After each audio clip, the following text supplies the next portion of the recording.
Okay, so yeah, let us kick things off. We've got Seattle in the house. Lovely. I was just there a couple of weeks ago. Love that city. Feel free to continue to introduce yourselves. But without further ado, I'm going to kick things off here today. Very excited for this conversation on the human side of AI recruiting. This has been a topic that has really been of interest to a lot of folks recently. We have heard this from a lot of our hiring partners that they really want to get more in depth into the ins and outs of AI recruiting. So let us chat more with our extra special guest. But before we do that, just wanted to share our code of conduct here. Lots of legalese, but basically it just says, don't be a jerk. And I always like to point out that the content shared during Power to Fly events is for informational purposes only and does not constitute legal advice. Now, if you are a member of SHRM, this event is eligible for SHRM credits. You can see it here on the screen, 25-PEVRW. Take a screenshot of that, or I can share it in the chat in just a few moments. And just want to tell you a bit more too about Power to Fly. If you are new to us here, we help organizations attract top talent and retain engaged employees with solutions that simplify recruitment, enhance employee satisfaction, and drive long-term business success. We're also a 100% woman-led company backed by Morgan Stanley, and we've specifically been helping a lot of companies amp up their AI workforces lately. So if you want to hear more information, just reply to any of the reminder emails you got about this event, and we're happy to tell you more. Now, I really am very happy to introduce today's featured speaker. That is Saqib Khan, Vice President of Global Talent Engine at Ascendion. Saqib is oversees a team of 150 plus talent specialists worldwide. Big team there. He manages talent acquisition, global talent supply chain, and talent mobility across the organization. Saqib has partnered with IT to develop in-house ATS systems and implement Gen AI and agentic AI workflows. We'll talk about more of that in a second, streamlining the candidate engagement and cutting administrative tasks by up to 50%. His AI-driven solutions enhance sourcing, screening, job description optimization, and candidate outreach, improving both speed and quality of hires. And he is based in Charlotte, North Carolina. Saqib lives there with his spouse and two daughters. I just got to hear about their Halloween costumes and enjoys traveling, cricket, live sports, and cooking. So, Saqib, thank you so much for being here today. I'm going to bring you up to the stage there. Oh, your microphone is off, I think. It always happens on a Zoom meeting like this, Oh, but it's the someone joked it's like the phrase of the year or I know, or it I know. has been. Thank you, Rob, for arranging this. Excited to be part of this, and there is definitely good attendance out here. So, I think you already gave the introduction, so I think we can deep dive in the interest of time. Sounds great.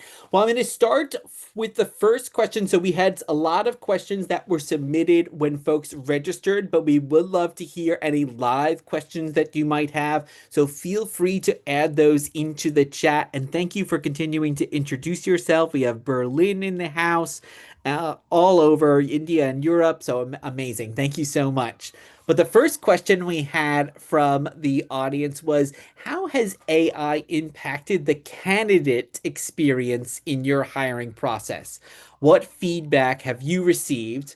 And how do you balance automation with maintaining a human touch in candidate interaction? So there was like three questions in one, but that's something we've heard a lot here at Power to Fly, where a lot of candidates often feel like, you know what, I've lost a little bit of that human touch in this. I'm not getting the personalized interactions with recruiters anymore. What I'm getting from a recruiter feels very AI generated often. So, can you tell us a little bit more about how how AI has impacted that candidate experience overall, and how do you maintain that human touch with candidate interactions? I think it's a great question. it's like the jury is still out in terms of, telling that whether it has enhanced the candidate experience or it has made it worse. But obviously, the data and the statistics reveal that more and more employers are using some form of AI in their hiring process. So there are very few employers out there who are not using any piece of AI during the process at all. So the disruption is real, it is out there. I can say that recruiting was always a very busy work, right? Any recruiter has to do sourcing, matching. I've been a recruiter myself in my earlier life. Now, obviously, I'm managing a larger team. It was juggling between a lot of administrative responsibilities and then obviously picking up the phone, talking to the candidate, and then obviously qualifying them for that role, screening them, and ensuring they are a right fit for the role.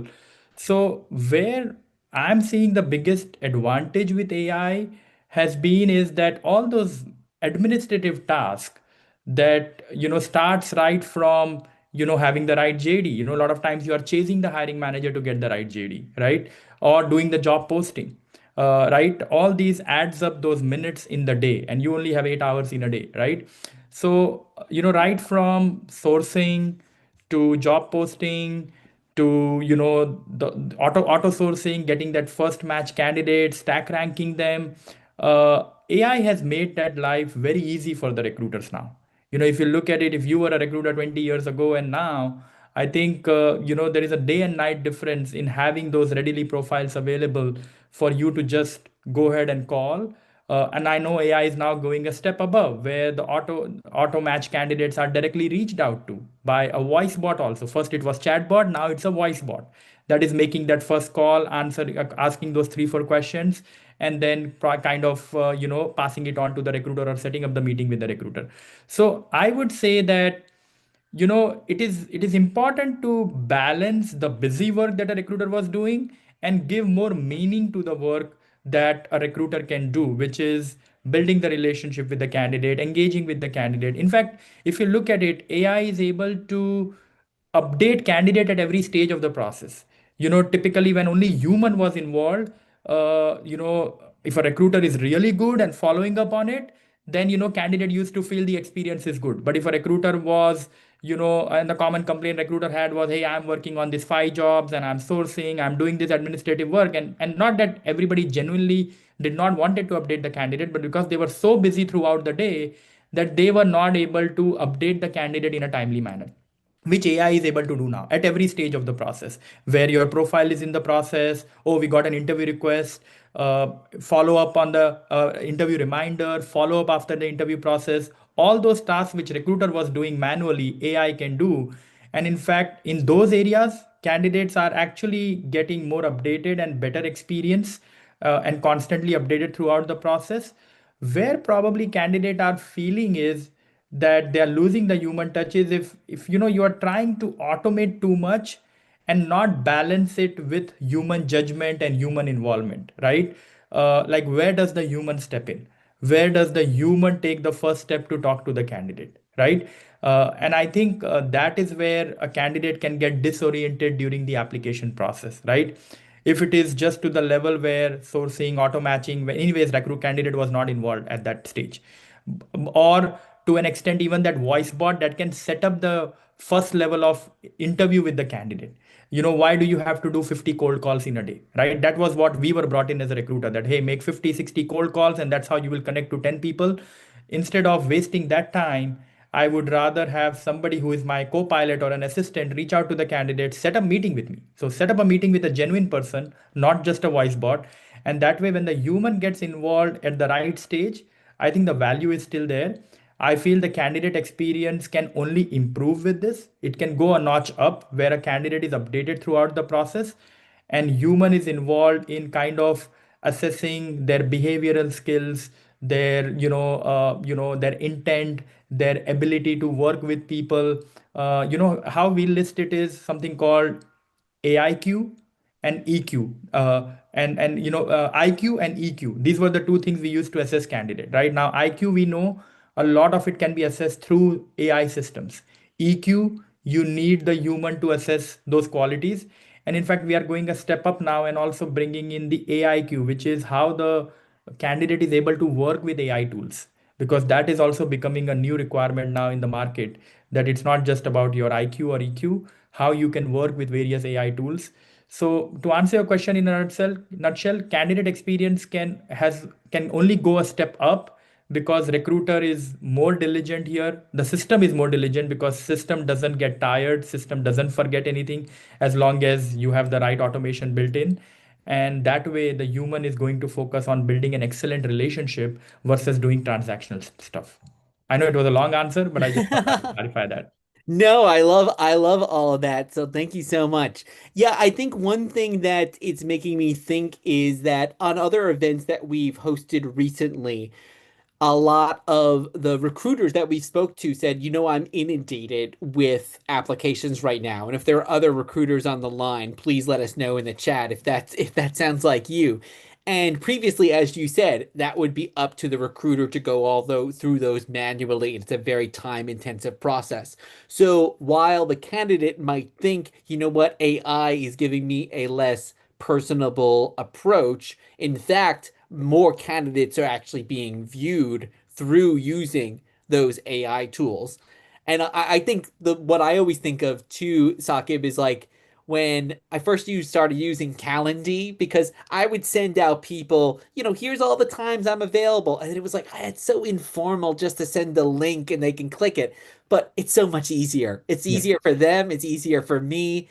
And I love that. Okay, that's how we have to think about AI. And I also think you're right about assessing some of those emotional tools still with people having that human touch be a Yeah. part of it. What I Yeah. always like to say is like, you're not going to want to send the same message to someone who might have gone through 3 rounds of interviews as someone who got didn't get past the first round, right? That third round person, they might need that human touch if they are getting maybe a rejection letter versus someone who got through just the first round. Yeah. And that's where we're kind of still stepping in and not, making sure that we're having that human touch there. And I love that Jan is saying, yes, more applicants than ever and more AI assistants to help application process. So yes, thank you so much for chiming in there and letting us know that you are experiencing this also. And Saqib, my next question for you is, how do companies view AI agents in the job application process, and how much do they impact recruitment decisions? I think now, obviously, we are in this agentic AI world, right? It was Gen AI a couple of years back, but with autonomous workflows now being there, it's imperative for companies to use agentic AI. The reason is, again, automating those processes which are very, mundane administrative tasks that a system can perform much better for you, whether it is a interview follow-up, interview reminder. In fact, agents can even look at your resume and the skill sets and send you interview prep up checklist, right? Send you links of the materials that you can refer to before the interview. Think of it, human doing those research and preparing that and prepping up the candidate before the interview process. It was a huge task for any candidate recruiter, and that's where we were not able to do that effective task efficiently, and that's where agents can help. So agents are a reality right now. In fact, if you look at AI, right, AI is a reality with the candidates, right? So if you look at AI, is not just shaping how companies are hiring, it's also transforming how candidates are applying, right? If you look at any job seeker these days, increasingly, unless and until they are in some, kind of a blue collar job and they have never used the technology, that's a different story. But in many of the white collar jobs, job seekers are increasingly turning to AI to either write their resumes, complete the applications, and even practice the interview questions, right? So if you look at it, they are already using AI to, become much better version of themselves, right?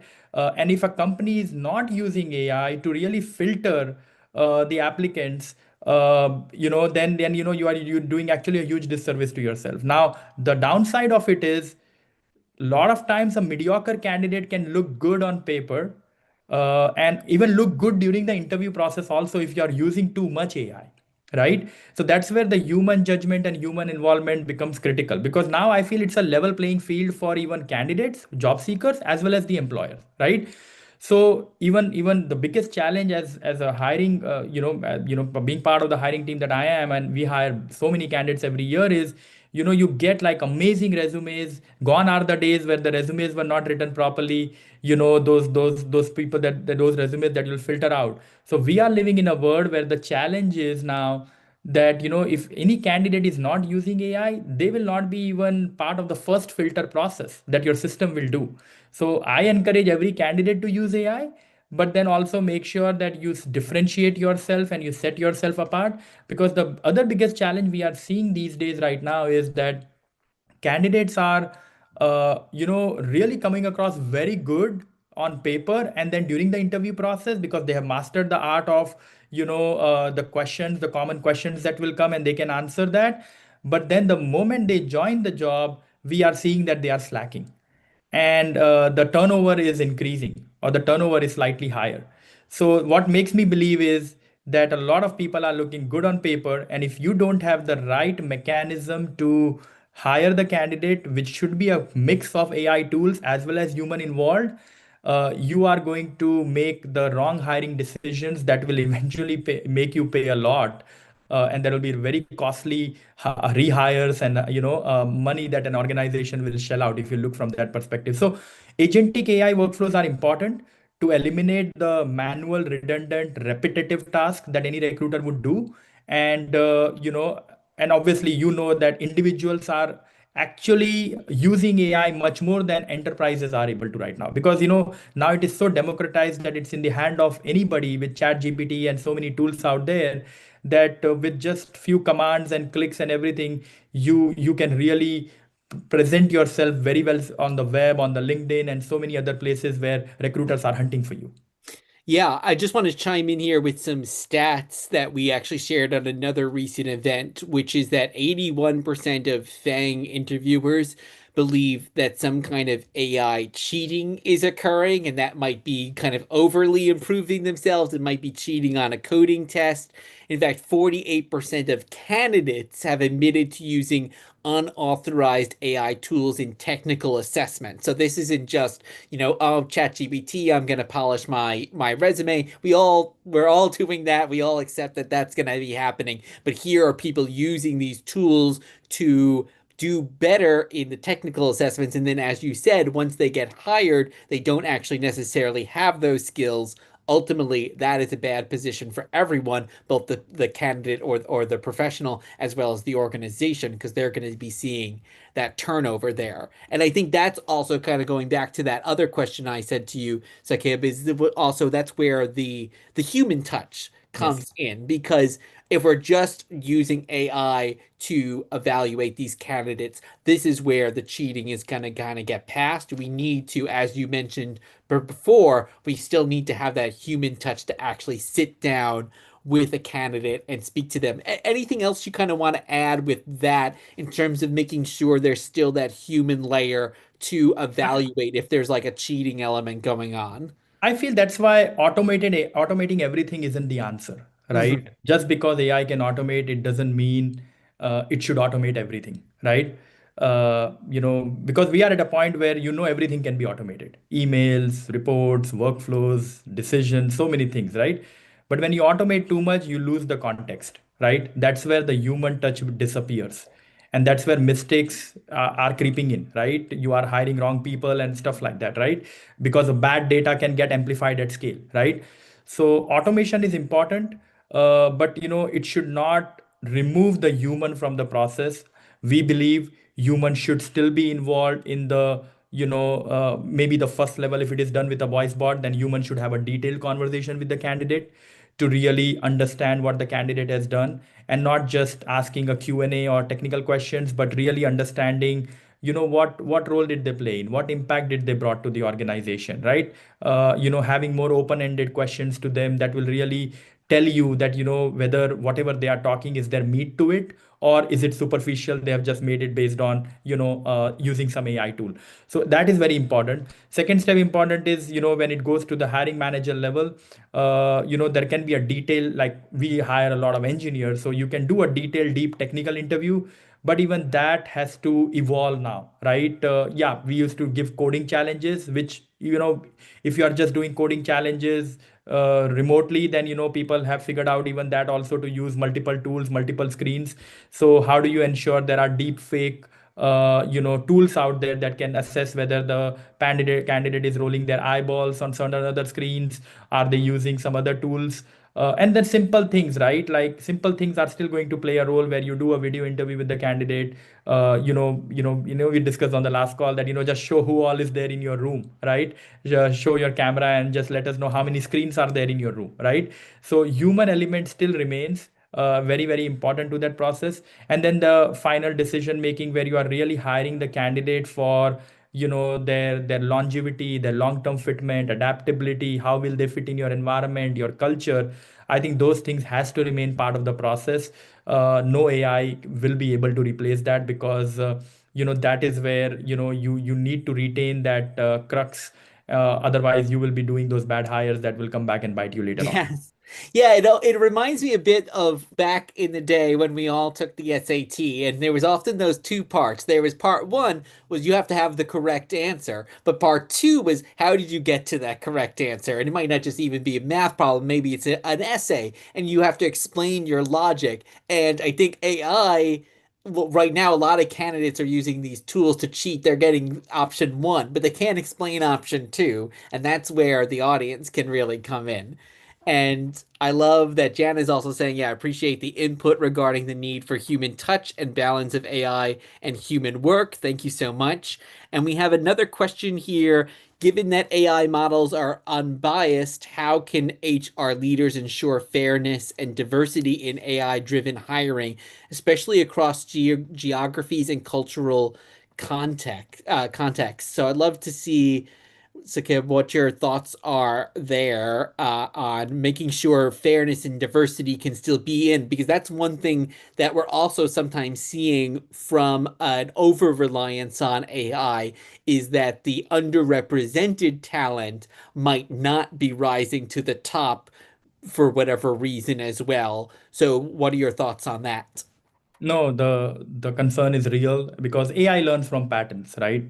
It just doesn't understand them. It actually predicts what comes next based on the data. Mhm. If the data is heavily tilted towards a certain thing, then it's kind of, it's gonna give you the same type of output, right? So it's very important to continuously look for AI bias that exist, train and retrain the data, and ensure. In fact, there is a lot of, why AI bias exists. We should find out, because there is human bias associated with certain things, or the way you have trained the data in such a way, and humans are training those data, right?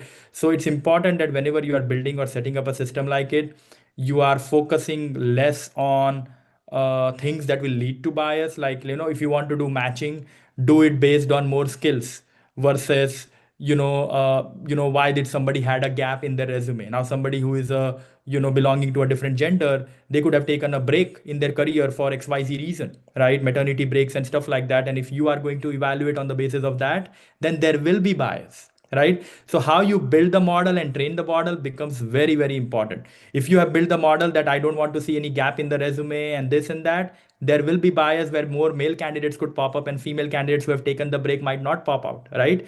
So it is important that your model is trained to focus on the skills and the key things needed to do that job, versus bringing all sorts of things that will only increase the biases. So that's how I would, it's very important when you build that bias data, all these biases are factored in mind whenever you are building that tool or system. Yeah, that's all a great point. And the other point that I'd bring into the person who was asking that question is this is a great chance to also utilize your employee resource groups, employee business groups to get that diverse perspective, that inclusive perspective in there, whether they are actually involved in helping build out the AI, which is great. But if that's not part of the answer, maybe you're using a pre-designed AI system, then are those people involved in the hiring process or building out your checklists as well? So I think having them, and then of course up to kind of the C-suite, the senior leaders, and having it trickle down from there, I think is very key in this process. Yeah, having a diverse hiring panel, so many Mhm. things that will play into role. Or when you are presenting the profiles, what are the type of profiles that are presented for one role? In fact, there was a recent case study in Philippines that was done. It was done for a customer service roles, and they actually found that AI was less biased when it came to finding the talent because there's a lot of gender bias. So AI was less biased in kind of, with the gender versus a human. So in fact, if you build the system right way, in fact, AI can remove a lot of biases that exist with human actually, if you ask me. Yeah, no, totally, totally. Yes, the best way I've explained it is humans are biased, AI is biased. We're all biased, so we all need to kind of work together to Yes. get to the bottom of it. And another question for you, kind of going back to the basics here, because you had mentioned how you're using AI to filter candidates. You mentioned maybe if you're not building your system correctly, then you could be overlooking someone that maybe had a career gap. Can you talk a little bit more about how you're using AI to filter those candidates? Because we host monthly job fairs, and there's not a job fair that goes by where someone doesn't ask, how are you using AI? Have submitted 3 times. I don't think I'm ever getting through. I'm the perfect candidate. Now maybe they're not, but a lot of people are convinced that they're not getting through because of AI filtering. So can you give us a little bit more insight into how you're using that process? It's a genuine concern, if you ask me, and that's why it becomes very important for the job seeker also to really polish their resume, cover letter, whatnot, right? That is pertaining to the job description because, the way systems are evolving, systems will decide whether your resume goes to the next level or not, right? So the concern is real. For us, we focus on the minimal things as much as possible. So we look at the JD, we look at what are the primary skills that are important, what are the nice to haves, and then we go with more skill based versus involving education, involving domain expertise and so many other things that comes with it, right? Because that's where you are kind of narrowing down too much, right? So we initially focus on the skills, and then after the skills you can narrow it down further, right? When you are obviously evaluating the candidate on other aspects of it and everything, right? But I think that's where it becomes very important to not narrow it to, like, where you are pigeonholing the candidate into, and that's where a lot of candidates will not be able to pass through that. So the concern is real, and the concern can only be eliminated, obviously more and more candidates are using AI, but the systems need to be built where they are not eliminating the candidates based on 10 different parameters and just focusing on more skills based hiring. Yeah, that makes a lot of sense to me. So thank you so much for sharing. And we're almost out of time, but I wanted to also kind of ask you where do you think this is going next? Because it's advancing very quickly, as you mentioned just now. More candidates are using AI than ever before, but also the companies are using AI more in their hiring. So where do you think, we're next? You've mentioned that, some voice interviews are starting to come in.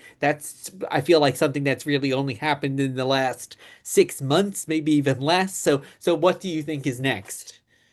Obviously, there are voice bots out there that are able to replace human and do the interview. Now, is every candidate being very comfortable doing that? Mhm. And that's where it becomes very important that when you talk to the candidate, you tell them what stages you will use AI and why you will use AI, and then what stages there will still be a human doing the final judgment and decision making, because that will give assurance to the candidate that I'm not going to be eliminated by just a system. there is still a human. So as long as I present myself better, I record a video interview myself and send it to them, and then the system will write a summary of it and then present it to the hiring manager, right? So definitely more and more voice bot doing technical screening, code sharing, screen sharing, so many of the stuff is happening. But having that final sign off where a human can look at the feedback, see what feedback has come in, where the AI is rating that candidate, and having that human judgment. And then obviously when three or four best candidates are presented based on the screening, based on the profile, and so many other way you can stack rank the candidate, then you can possibly speak to those top two or top three candidates and make the final decision, right? So definitely more AI is getting involved in every stage of the process. So everybody needs to have an AI first mindset, but it should be very people centered, right? Mhm. We always believe in people powered by AI and human plus AI, right? So the world that is going to come is not going to be all AI only. It will be human led AI, right? Or AI led by human. So human will be driving that, AI driven, but human led, and it is very essential, right? Otherwise, no candidate wants to go through a process where just the system is hiring, right? I'll give you a classic example, and maybe I know we are a little bit kind of touching the time, but it's not related to the hiring industry. But how many of you have own a Tesla or have purchased a Tesla buying experience, right? And I say this example because uh, before Tesla came in and with whatever their process, I used to hate the car buying experience. Mhm. It was haggling with the salesperson. You don't know what the real price of the car is. Yeah, you can do your Carvana and Carfax reports and stuff like that to arrive what the market price is, and then you will haggle for that $2,000, $3,000 and stuff like that. Obviously, what Tesla did is they came out with an MSRP. You cannot haggle with that price. The entire system starts with, you can book the car in an app, right? And the entire process runs end to end using that app, right from your document submission.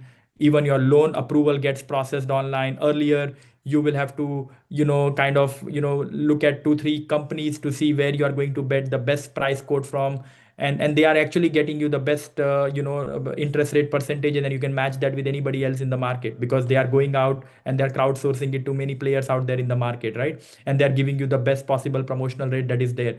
So they automated entire thing, and then the time comes for your car delivery. You're not just going to the parking lot and driving the car out. You are going there is a human out there who is helping you sign some paperwork that takes only 5-10 minutes, versus earlier it used to take 1 or 2 hour process sitting in the showroom signing those paperwork. So that 15-minute process, the human is still there. It can answer any of your questions. In fact, you can go to the showroom and still do a test ride. They have not removed the test ride process. So if you want to test ride a car, you can still do it, and you can even take an appointment online and test ride a car, right? So the entire process where so many humans were involved, so many salespeople were involved using AI, there are less human involved now. Hardly one or two human people you will find in their showroom who will be there to assist you. Now, the downside of it is maybe you feel that there is lack of customer service sometimes when you call, right?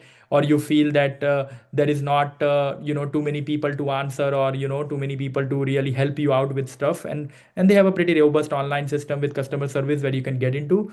But somebody that probably did not wanted to go through the hassle of that process, AI is solving that problem, and with less human interaction you are able to now purchase a car, which used to be a big decision for many families earlier, right? So that to me is the future of AI, wherein humans will be there to give you that final experience, to give you that test ride experience that you want to go and finally sign the paperwork and answer any questions you have. But AI, you can sit at home and do all the paperwork completely within less than 24 hours, and you will have your vehicle waiting for you, right? So that to me is the future of hiring also, where human will still be involved in the process, but AI will ensure that humans are doing more meaningful conversation versus doing a lot of administrative repetitive work. Yeah, I think that's a great analogy, and as a Tesla owner, I can actually attest that it was my experience as well.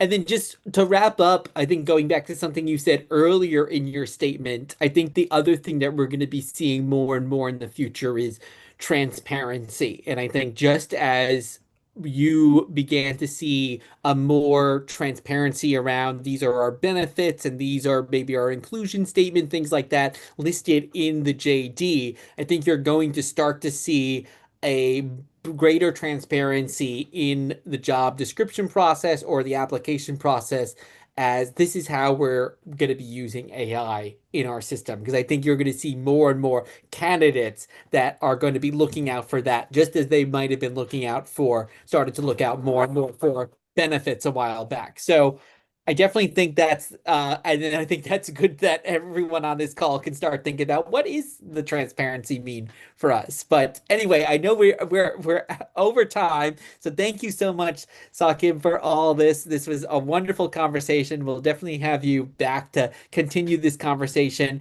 And for everyone who's listening, we will be sending out the recording to you all in the coming days. So if there's anything that you missed, don't worry, you'll have that recording sitting in your inbox very soon. So thank you again. Hope to see you back here for the next Power to Fly session. And if I don't see you at another event, then